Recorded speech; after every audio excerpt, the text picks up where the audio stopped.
we're going to continue our discussion of evaluating definite integrals using the fundamental theorem of calculus. So that's solving these by hand. In addition to that, we are going to solve by looking at the graph on our graphing calculators in the shaded area that represents this definite integral. So take on the assumption that when you're evaluating definite integrals, I expect you to show all of the steps solving these by hand.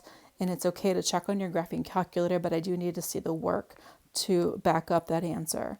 The steps that you see at the top of this page show you how to get this done on your graphing calculators. So you're going to start by graphing the function, which is what you're taking the integral of as your y1 function. You're going to adjust your window so that you can see the bounds. You want to see that lower bound and the upper bound point on your graph, otherwise it won't work. The third step says to hit the second trace option, which is your calc menu, and then select option 7.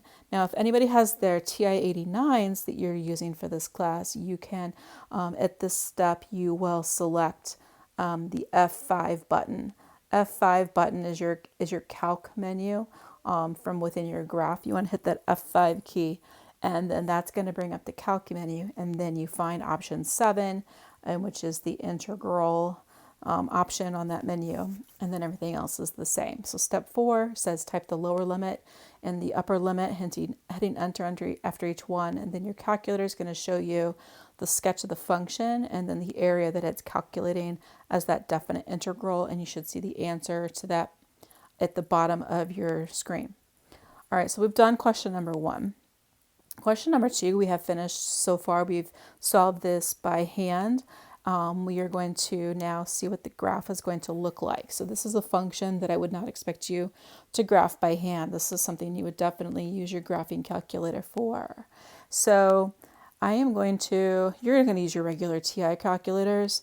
I don't have a TI emulator for this device, and so I'm going to show you using a platform online, the Desmos.com graphing calculator, which is a great tool if you want to play around with this as you need to. If you don't have your graphing calculator handy, you can use this to do the same thing. So this shows you a sketch of question number 2. So this is the function f of x equals 1 over e to the x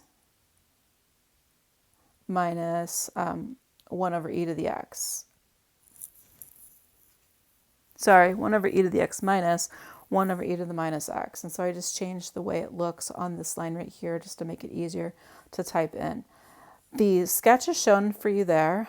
This is a built-in algorithm into Desmos that will allow me to change the bounds, the left bound and the right bound. Those numbers could slide left and right to change the area and consequently your definite integral.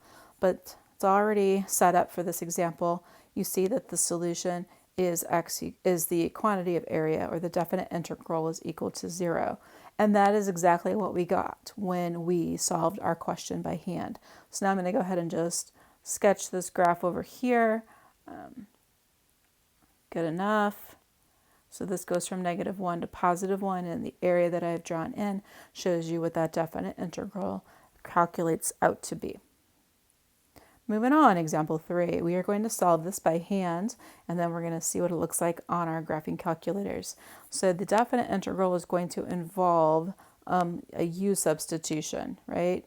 Because if we wanted to take the definite integral by hand, I would have to expand out the binomial 2x plus 6 to the 4th power, which involves quite a bit of work. So let's just do a quick u substitution. We're going to say let u equal 2x plus 6.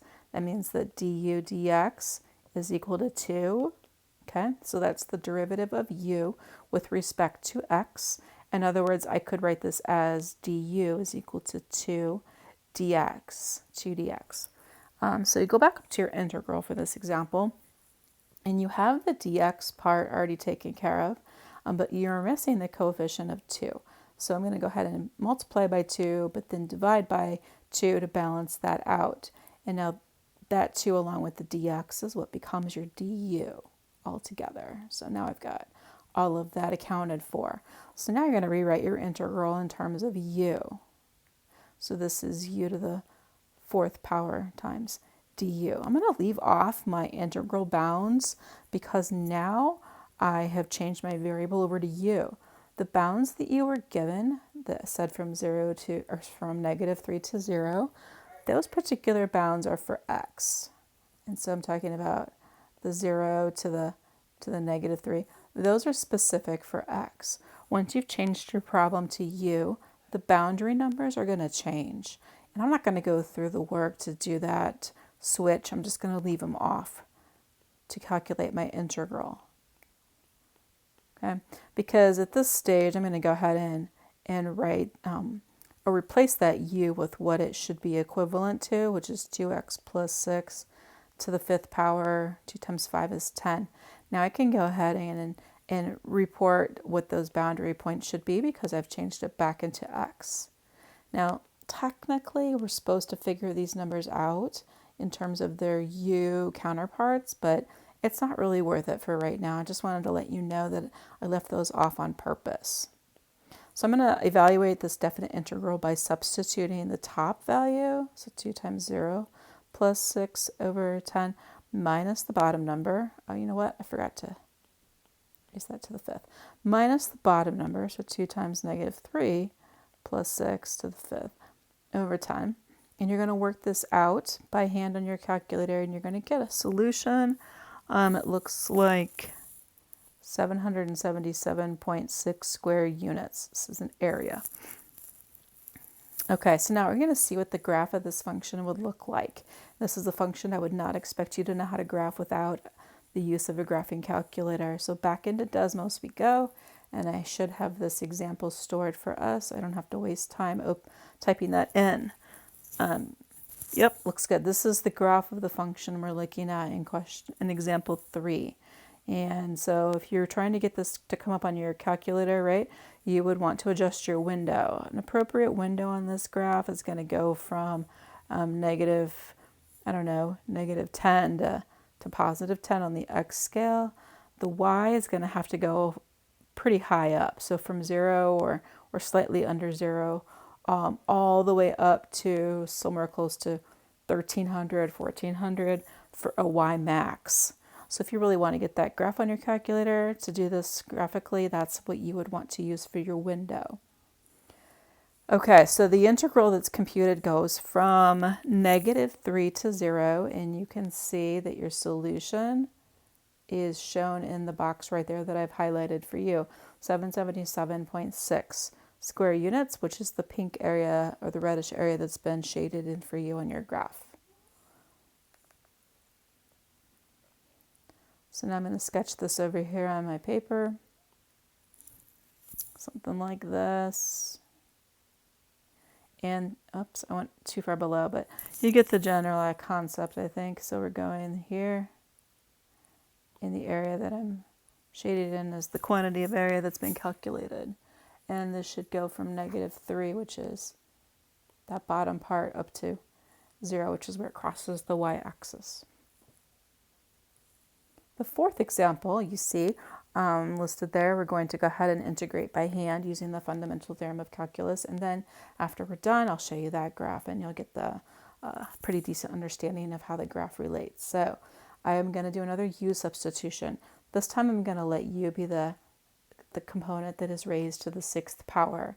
That's going to make my integration quite a bit simpler. So we're going to say let u equal x minus 2. And so that means that du dx is equal to just 1, right? The integral of, the derivative of x is 1. And so that tells us that du is equal to 1 times dx. And so I'll show you where that's going to go. Right, there's your dx, and it's going to go right there. That's going to get replaced with a du. Now, here's the dilemma. I've got this piece that I've made my u, right? That's my u now. I've got this x plus 1 factor that's in the front. I don't know what to do with that. It's not really a u. I don't have any way to get rid of it using my du dx formula. So here's a trick, right? We let u equal x minus 2. I'm going to solve that equation for x. Solve that for x, and then you'll see what to do with it. So if I get the x by itself, that'll say that x is equal to u plus 2, right? And now if I underline, or if I circle, let's circle this part, the x, okay, the x is going to get replaced with the u plus 2. And then, you know what? Let me do you one better. Okay, let's do this better. Um, the x. The x is going to get replaced with u plus 2. How's that? That makes more sense, okay? So that's where the u plus 2 is going to go in. The plus 1 now is just going to stay there. It's not going to change. It's just going to go along with whatever you put in place of everything else. So this is what our integral goes. Now that I'm changing everything into u's, I'm going to leave off my bounds. I'm not going to put 1 to 2 this time. Make all my appropriate substitutions. So the x becomes u plus 2. Don't forget there was a plus 1 after that. And then the next parenthesis was where I put my u, and that's to the 6th power. And the dx, we said, becomes du. And so if I make this look a little bit cleaner, this is u plus 3 times u to the 6th du, and this is u to the 7th plus 3u to the 6th. You guys all see where I got that from? Take a second, make sure you get this. And I just distributed the u to the 6th. So that times u is u to the 7th, and then that times 3 is 3u to the 6th. Now I'm able to take the antiderivative or the integral. I'm going to get u to the 8th over 8 plus 3u to the 7 over 7, right?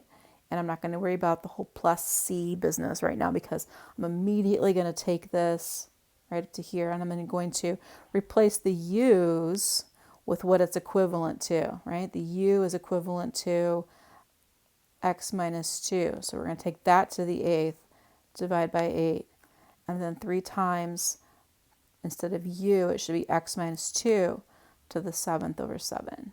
And now I can specify my bounds that went from 1 to 2. So this says we want to put in the top number, top minus bottom. I'm not going to write it all out because I think you get it. But you substitute the top number in for x. Each place you see the x, then you substitute the bottom number in for x. And check this on your own. You will end up getting something like 17 over 56, or approximately, this is around 0.3036, let's say. Okay, so that's my integral going from 1 to 2 under this function. And so I'm going to show you what this graph is going to look like now over in the Desmos webpage. This example looks like this function. Once again, if you're going to use your calculator, you need to know how to change your window to get the appropriate picture. You have to be able to see your boundary points. And I made my window extra tall just so that you could get a clear picture of what this function looks like, right? So my y-max, if I wanted to see all of the details, y-max needs to go at least 125, something like that, maybe would be sufficient. And the x is not too drastic, anything from maybe -2 to 4 is sufficient on that. But way down here, you can see where that area was shaded from 1 to 2. And that's the quantity of area that was calculated. And right here, let's see if I can get this to work. No, you don't want to cooperate? There it is. Well, that is the integral that I calculated by hand. So I've just verified that that is still the right answer. Okay, so that's how you would evaluate definite integrals with the use of a graphing calculator. Sometimes technology is more hassle than it's worth, but definitely know how to find these definite integrals by hand, sometimes using the u substitutions.